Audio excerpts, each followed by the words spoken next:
abuse or threats made on social media. Several cases have ended in jail terms recently for people posting offensive comments on Twitter and Facebook, but now fewer incidents will end in prosecution. KEIRS Starmer is the Director of Public Prosecutions. Yeah, the intention behind the guidelines is to clearly distinguish two different types of case. On the one hand, you've got credible threats to the individual and campaigns of harassment.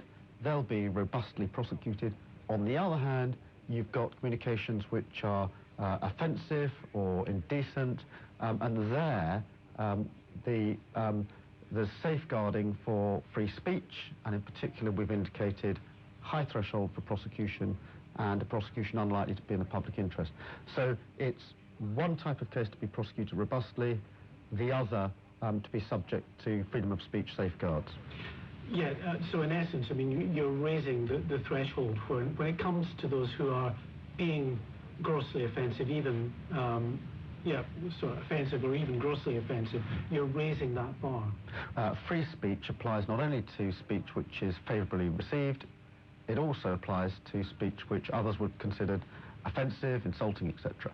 And so we're saying high bar for that prosecution in those circumstances, and we've questioned the extent to which it's in the public interest to prosecute those cases.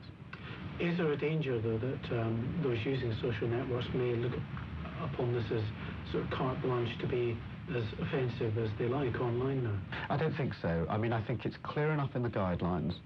If you use social media to threaten other people, if you use social media to engage in a campaign of harassment, then you can expect your case to be prosecuted.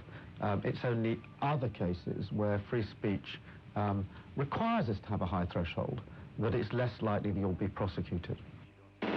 LBC News 11.